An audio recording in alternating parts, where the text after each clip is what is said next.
Okay, welcome. Welcome to today's webinar. Hopefully you can hear me and we can have a great connection. I'm excited for you guys. I'm excited because I'm going to be covering basically creative real estate acquisition. So make sure that you're in a spot with no interruption, and I want to congratulate you for connecting here on this webinar today. I'm going to go direct to the point. I know that there's new people that don't know me, and then there's people that know me. For the ones that know my story a little bit about, obviously you're going to get it a little bit more of a repetition here. And I think it's important because what I'm going to be sharing today is going to tie to basically part of my story. How is it that I got started? So for the ones that don't know me, my name is Raul Luna. I was born in San Francisco. I was raised in Mexico, came back to America when I was about, close to 8.5 to 9 years of age. And all I got to see my family's work like there was no tomorrow. Basically, it was like, working extremely, extremely hard. I was following their footprint in the, in the food industry. Thank God that, I gave it a try. I gave it an opportunity, but it wasn't for me. I started real estate at the age of 19 years of age, but before then I attempted to buy several times. My very first attempt, it was at the age of 16 going to 17. I wanted to buy a 4-unit building in Richmond, California. Obviously, I didn't have the age. I couldn't get the property under my name, so I had to go to family to help out, and the family couldn't help out at the time. And it was almost like, almost like the universe putting you desires, but also challenges in front of you so that you can become even hungrier. Because I remember going to my uncle and telling my uncle if he could, help me with his name. He had the credit, he had the income, he had everything. And I had saved up all the way up to my age of 16. I had saved up $30,000. That's everything I had. I wanted to buy a fourplex. I had identified the fourplex, and he said, go and talk to your aunt. So, I went and talked to my aunt.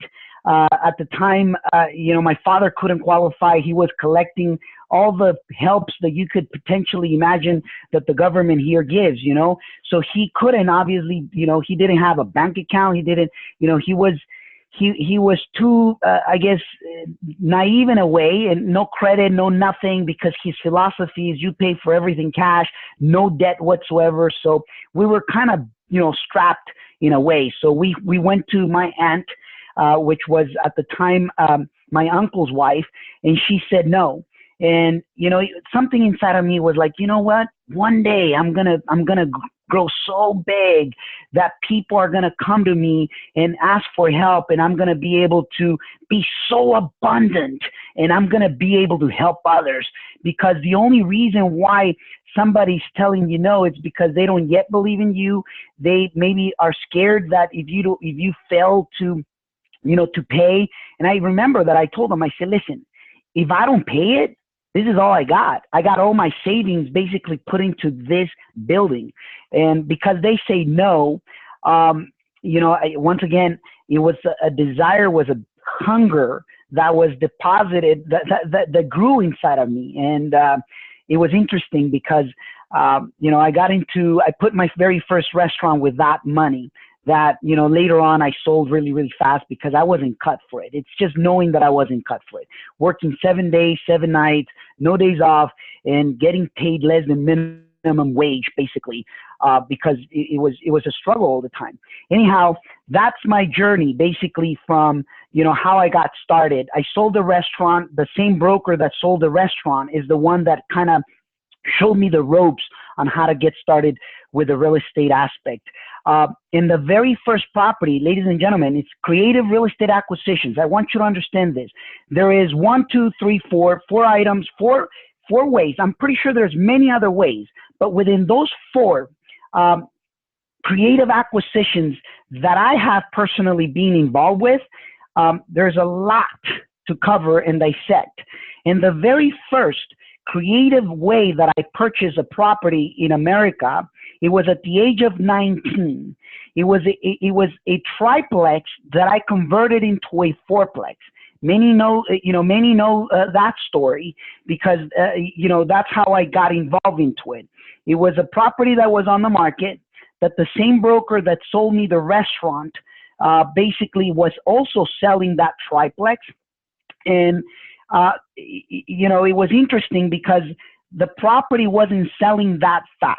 Now, I want you to understand, I'm going to share stories, but among those stories that I'm sharing, I hope that you read the in-between lines. And then if there's any questions towards the end, more than happy if you want to put them on the chat, but I'm going to answer those questions towards the end, all right? I want to respect everybody's time because I know that we are in a very limited time frame here. So it was interesting because the property wasn't selling. And at the time, the seller, which happens to be my uncle, the same uncle who couldn't help me because the wife said no, he had spotted already a duplex or another property that he wanted it to purchase at the time. But because no one was buying his property, I was the only candidate at the time. I went to, the broker who sold me the restaurant, who was representing, the seller, in this case, my uncle. And it was interesting because a lot of people would think, oh, it was because your uncle, it was because it was family related that he was, that he helped you. Not necessarily. It was because the property did not sold for a great period that it was sitting on the market, that at the time when I sold the restaurant, the only little money that I was able to get out, I went to him and I said, I'll buy him. And, he wanted it $300,000. At the time, the property wasn't worth $300,000. But yet, I was willing to buy it. I didn't have no credit. I didn't have no other money other than the ones that I got from the seller of the restaurant. That I bought the very first property with a terminology called subject to. Now, if you don't know what subject to is subject to the existing loan remaining in place. Allow me to explain what that means. At the time, the seller had Bank of America as a lender, on first position. First position meaning is the only loan on the property. It's in first position. It's the only one in the first position, which in this particular case, he was going to sell me the property to me. I was going to give him a 10% down payment, which was $30,000, at the time, and he was going to allow to still remain. He was going to continue to allow the existing loan to remain in place. In other words, I was going to pay that existing mortgage and he was going to carry a second. So in other words, there was a first loan by Bank of America, okay, that that the seller, my uncle, let it to be in place. And then he did a second for his equity. This property, he had bought it probably for about $130,000, quite some time ago. He was selling it for $300,000 to me. I gave him 10% down payment, all of my savings. Remember that, I put everything that I had. So I had two payments to do, one to Bank of America, because it was going to still be there. And then the second one was to him. And that's how I was able to purchase my very first property. Now, to prove you that this is true, not only because I don't want people to think, oh, it's because it was your uncle. No, right after I bought a 4-unit building in Richmond, California, by the way, from a gentleman, a great, nice, seller who, the same story. The property was not selling. It was 6 months on the market in the exactly same way I bought it. Exactly the same way. So it was a non-family member person. The reason why I bring up the subject to is because the subject to remaining in place is one of the creative ways to buy real estate where you will, where the seller still is okay to leave whatever lender he had that he was making, or he or she was making mortgage payments to. Now, for a moment, forget about whether if the loan is going to be called, because there's a lot of intricacies. The Bank of America can call the loan because there is a due on sell clause, on the paperwork when, the seller bought the property or mortgaged the property. There's a lot of intricacies, but I'll tell you this, on the 7 years or 8 years that I held that property, I've never had, Bank of America calling the loan for, could they have called the loan? Yes, they could have called the loan. And by the way, I just want to put out a disclaimer out there. I am not a real estate attorney. I'm not a CPA. I'm not giving legal advice or anything of that nature. I just want you to, know that everybody here in this webinar is an adult, and we should understand that anything that I'm sharing is for educational purposes, and that anything to put in place, do your homework, ladies and gentlemen, because it exists. I've done it. I continue to do it. It works. But it works for the business model that I have, for the investment criteria that I go with and that I implement. Now, make sure that you understand them thoroughly, if you're going to put them to work for you as well. So subject twos is when the seller is willing. Why a seller will be willing to let, to basically let the existing loan that they have in place. Why would they? Many reasons. It could be for the reason that their property is not selling and he wants to get rid of it, like my uncle and like this gentleman, a nice African-American person, that he literally said, Raul, you know what? This property is in the wrong side of the neighborhood. It's a troubled property for me. I've owned it for 20 years. I'm done with it. Okay. He was getting ready to retire. He was, looking to get rid of it. So that's another reason, he was getting ready to retire. Problem property. Another reason, I bought properties from sellers who ended up in jail, and now they're falling behind the mortgage payment, and they're about to basically lose the property. That's another reason. So there's many reasons why a seller, is going to want to sell their property. And one of the exit ways, for them, and one of the buying creative ways for you is through subject to. Now, what does that allow for you to do as a real estate investor? It allows you to not have to get another loan. So therefore you don't have no points to pay, no closing costs regarding that specific loan. Like you don't have to do an appraisal. You don't have to, do, for instance, an application. You don't have to do, none of those things. Just understand that the lender has the ability to call the loan due, and calling the loan due, meaning they can say, hey, here's a 60-day notice. You got to pay me what is owed, because when I first originally did the loan documents, there was a phrase, there was a clause that said that when the seller sold the property, then I can call the loan. So that's obviously the drawback on the other side. Now, if you're flipping the property, and you're going to be out of it within 90 days to 120 days, guess what? Not a big issue. If you're not flipping the property, just understanding the risks involved will give you the ability to be able to, work around it. In other words, I've done it where I've owned properties for 7, 10 years and never had, the lender called the loan. And then I've done it on other properties where they have called the loan. They have given, a 30 to 60 day notice. And guess what? You just got to put a new loan at the time. So, but nevertheless, out of probably, I don't know, maybe 700 transactions throughout my life, throughout my career, I've seen it once where, and it was Wells Fargo, by the way. It was Wells Fargo that actually called it. But once again, just understanding that, right?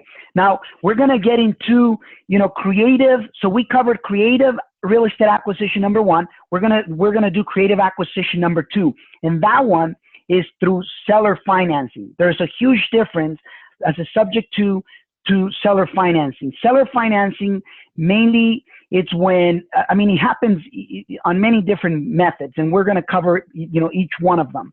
But seller financing, when there is no debt on the property. Let's assume the seller basically has owned this property for a long period of time or a short period of time, but they don't have no mortgage in it. So that means they can act as the bank. They can, pretty much lend to you as the buyer, basically, on the entire property, a portion of the property, whatever that is. And there's many different things that you can go off. I took, notes of things that you can, go off of. Like, for instance, if a seller finances their property, they can be first position. Give you an example. In my case, I bought a 6-unit building in San Francisco last year. It was, I think, June or July of last year, $2.6 million. The seller was willing to seller finance in first position. Okay. First position, meaning she's first. If there was to be a foreclosure for whatever reason, she gets paid first, in the chain of encumbrances, so to speak. So basically what it is she wanted a 20% down, of the $2.6 million, and she lended, basically, or she seller financed 80% at 5% interest for 2 years. Okay. Now that's another creative way on how to actually buy real estate, through seller financing. Not only that, allow me to now add layers of creativity, layers of creativity. Remember last week, I shared that the person that masters the four things that I shared on the last webinar, and I'm going to, I'm going to cover them very quickly. Number one, become a master of finding deals. Number two, become a master at negotiating, the deals. Master, the creativity aspect, and master the execution aspect. You master those 4 things, trust me, you can add layers upon layers of creativity. Remember, that's one of them that will literally put you ahead of everything. To give you an example, this 6 units, she did first lien position at the time, when we bought it, with the ability to subordinate her loan. In this case, what does subordination mean? It means that she will allow it to become a second lien position if at any time I decide to bring in a first loan position. So that's another way, that's another layer of creativity. To give you a good example, I got a 5-unit in Merced, California that successfully, we did it that way. Successfully, he seller financed 90% of the purchase. I went through the entire renovation of the building. After finishing the renovation, I went and basically refinanced it.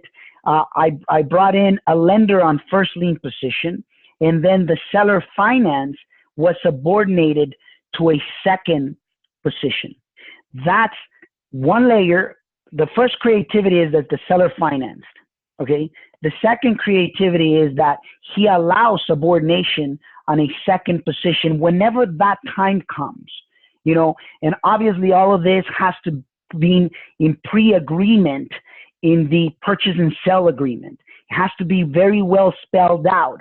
If you don't know how to do it, trust me, it pays off to get an attorney to, draft it for you so that there's absolute clarity. And then that way, when it comes for you to put that, first lender on first position and the seller to, allow it to be in second position so that, there's no mishaps, there's no misunderstandings or anything of that nature, right? You can do also what is called, and this is one of my favorite ones, okay, by the way, this is one of my favorite ones, movable debt. I don't know if you're familiar with movable debt, but that means the seller finances as a seller, obviously as a seller finance, but they allow not only, like I mentioned, to subordinate, but they allow that debt to be moved to another property of equal or greater value. Give you an example. Let's say you got, and I'm going to draw it here, you got property A and property B. Property A is worth $1 million, and property B is worth $1,500,000. And I got it here. Hopefully you can see it.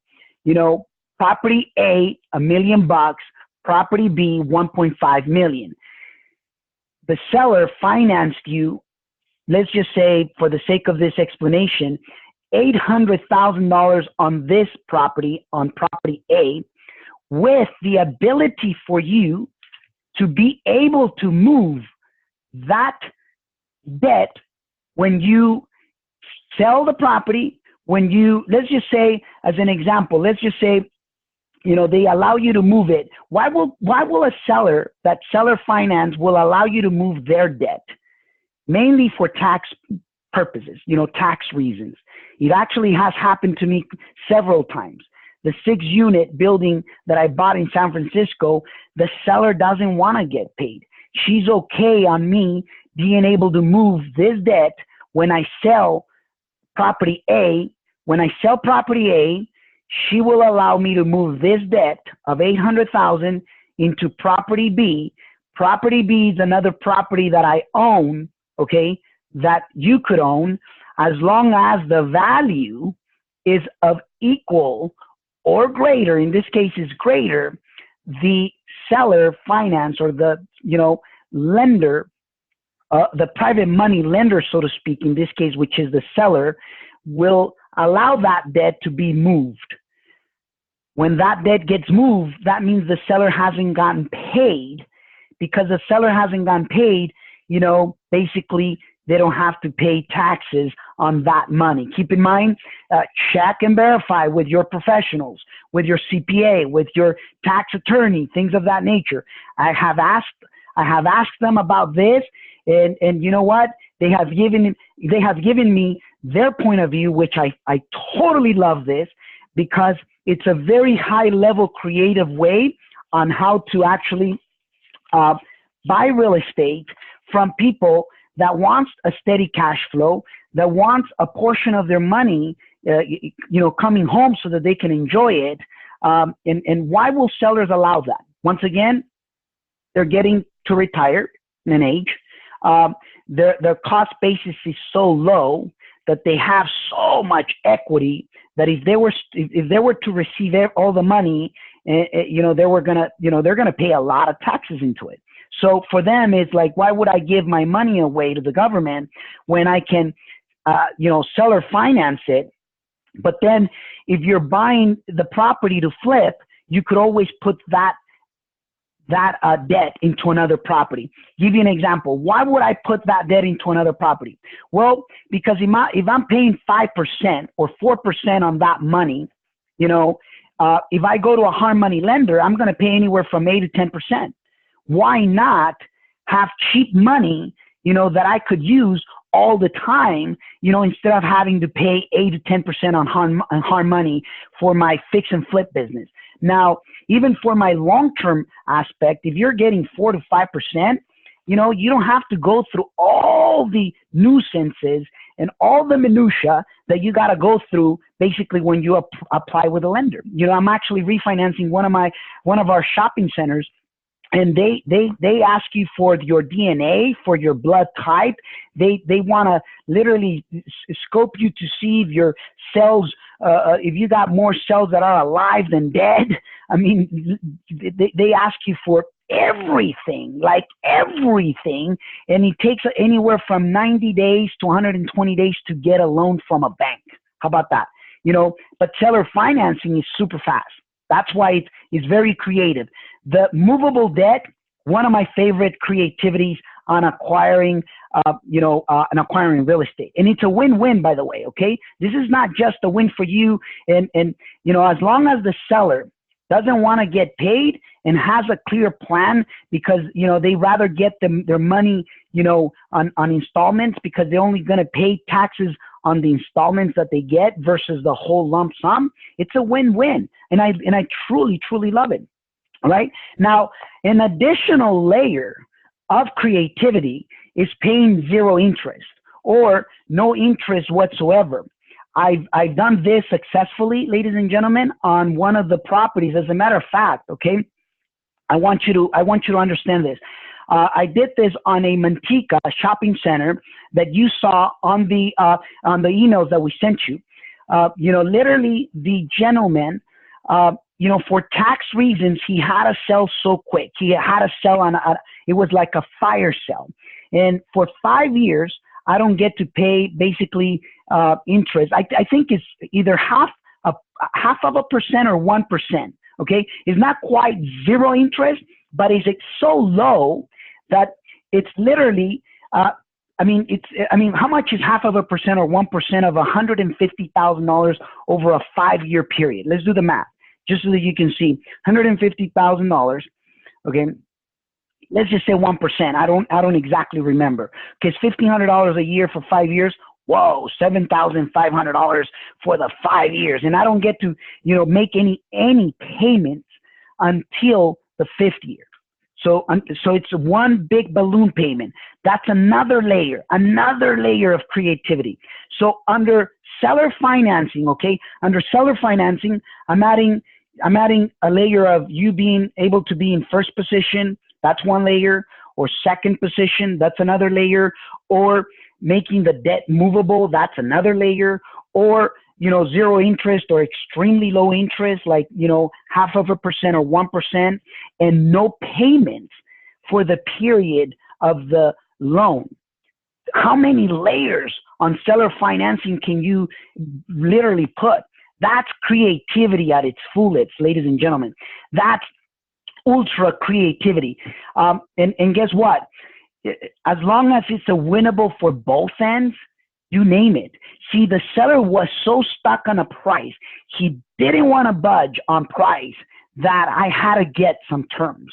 He was so stuck on price that I said, I know how to make it work, but I did my numbers. I said, well, if he doesn't charge me, no interest or extremely low interest, what would be if I had to pay 8 to 10% or 7% to somebody else. So I did the calculations, and I did all the calculations.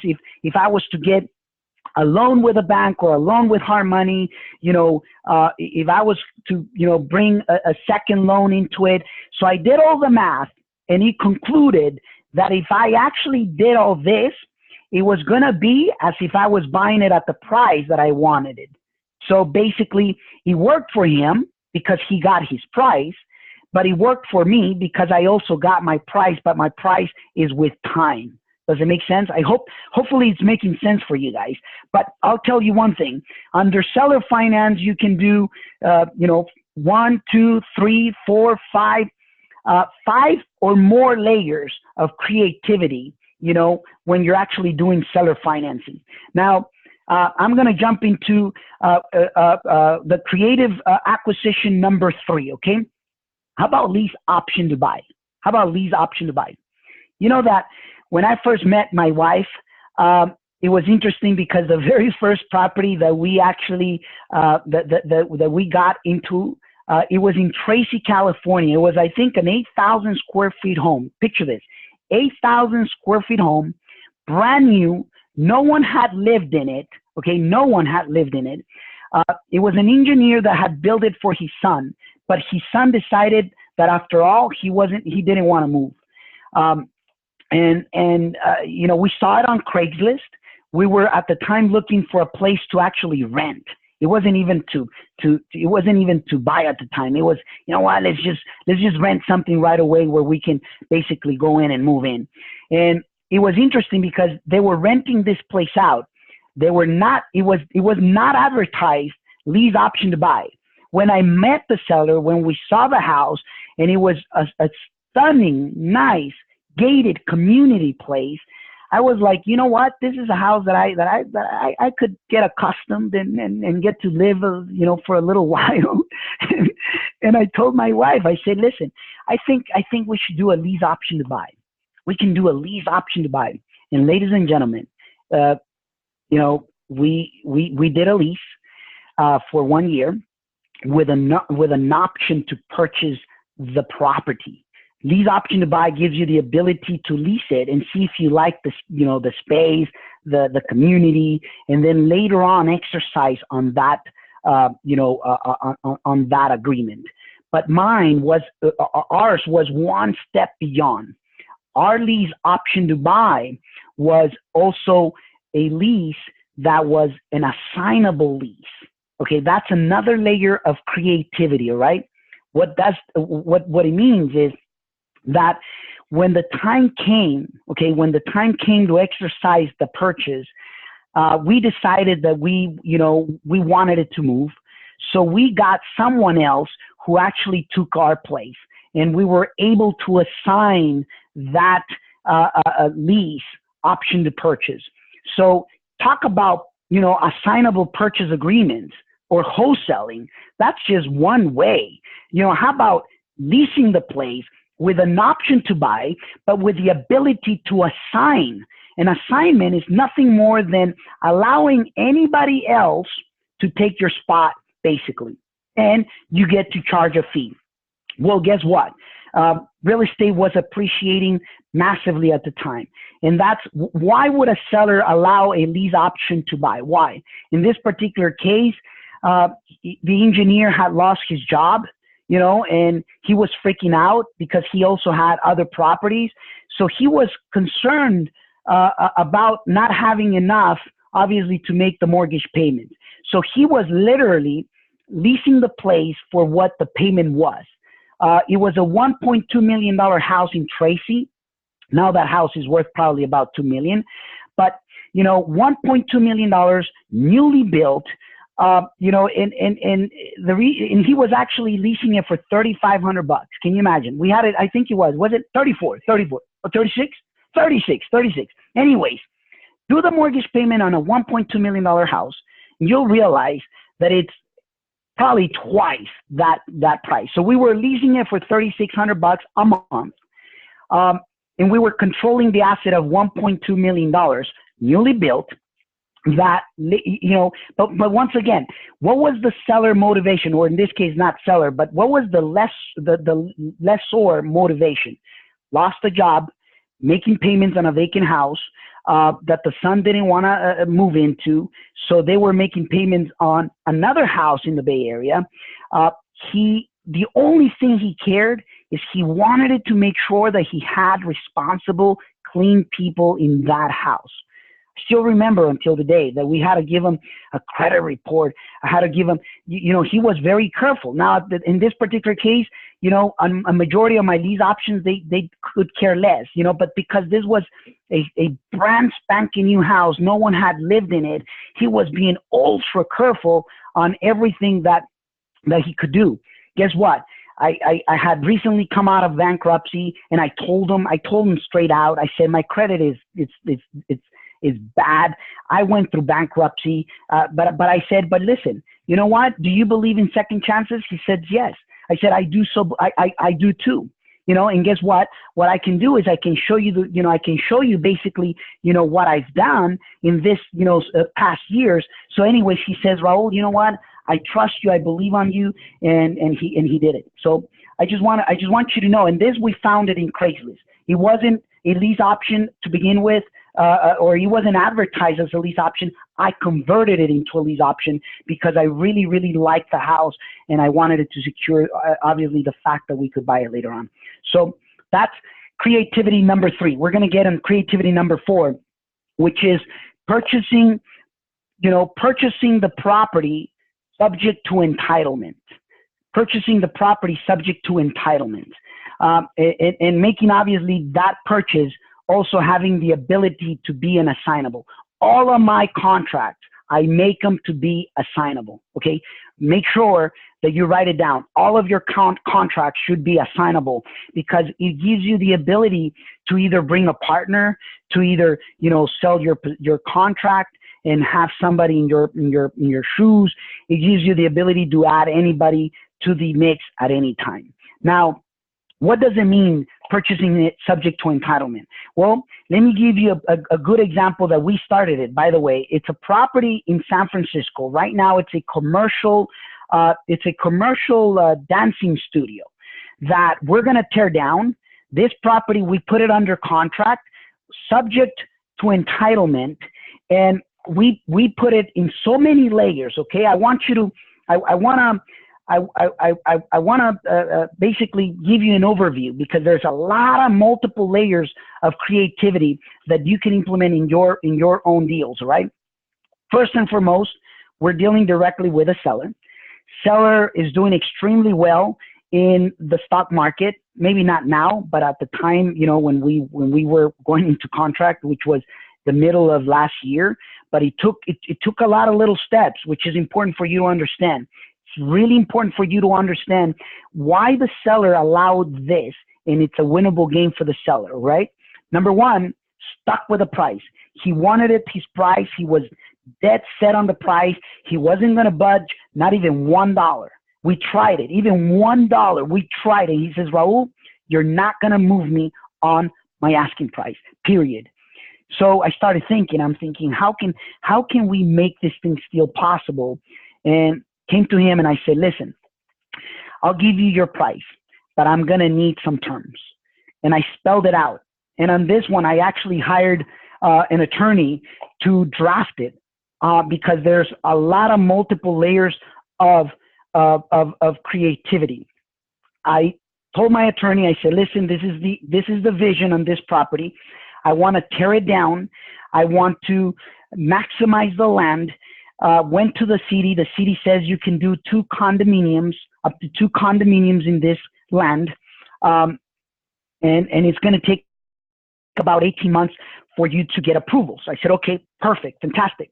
So what I did, I went to the seller and I said, listen, first and foremost, I'll give you your price, provided that I close on the property once I get all entitlements from the city.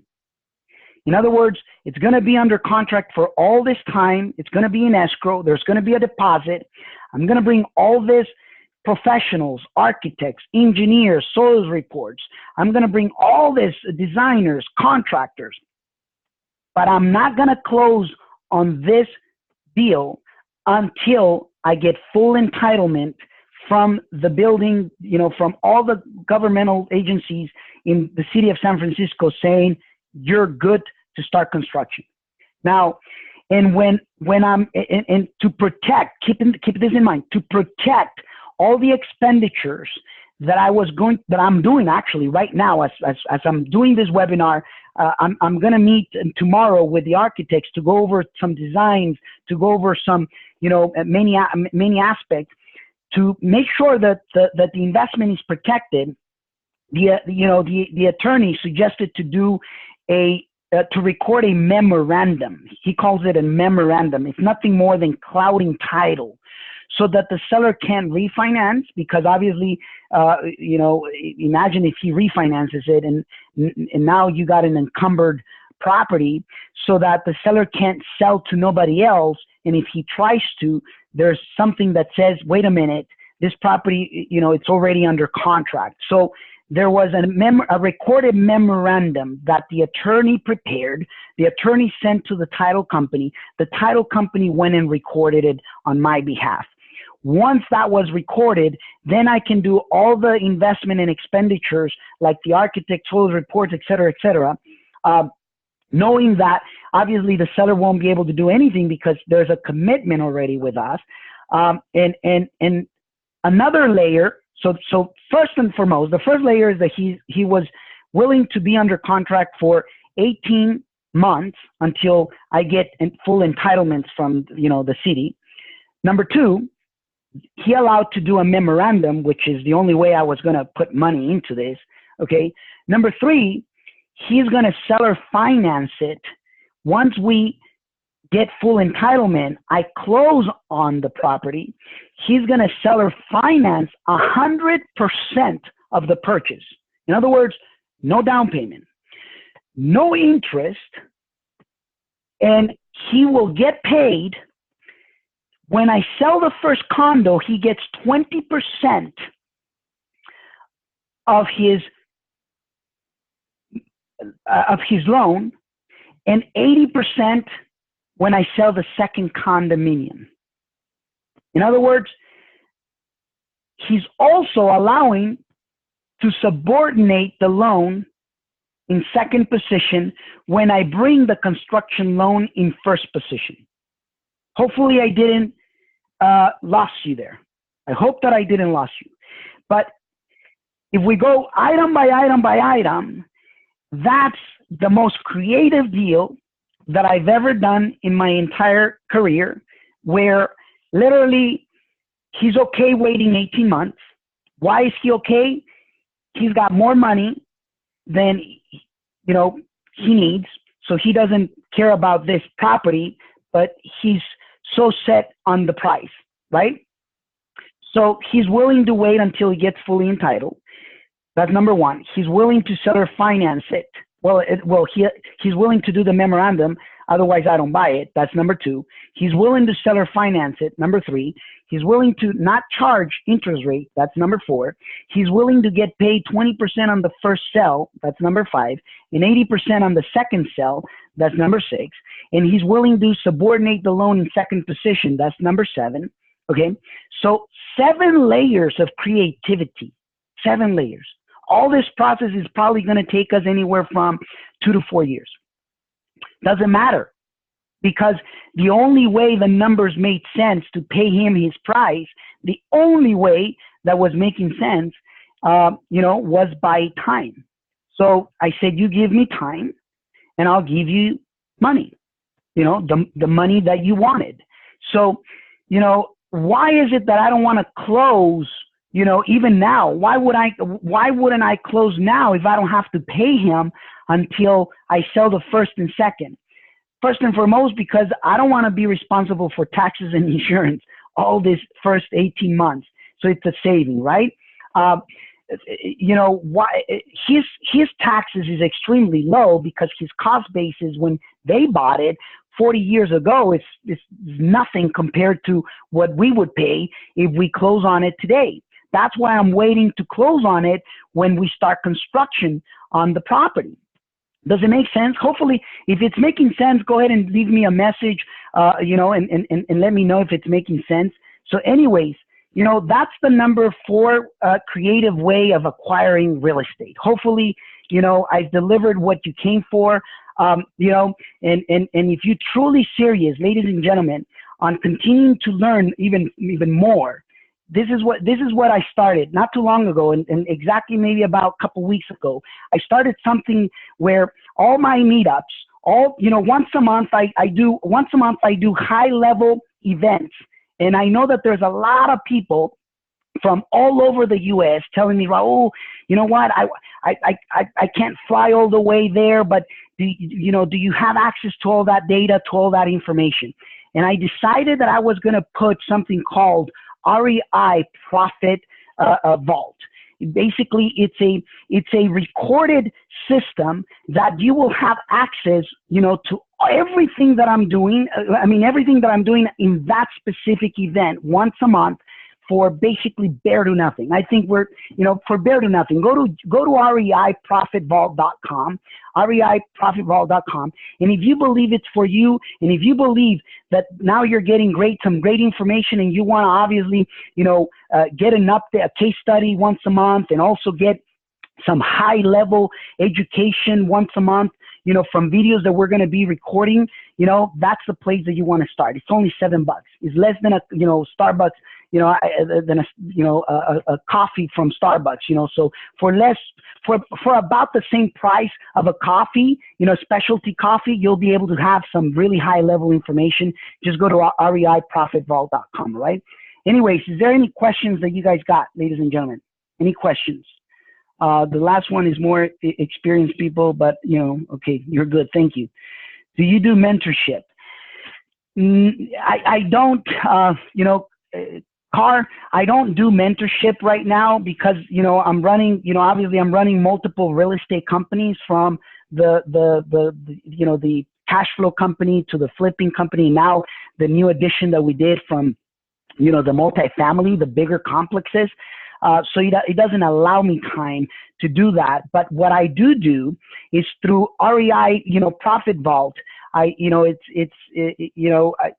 can get, coaching through, in other words, you don't have to be one-on-one in order to reap some great benefits from it. So not yet.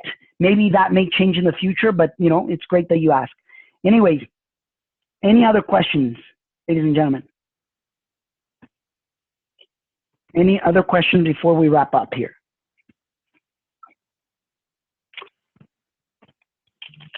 Hopefully, then, I know that we covered a lot.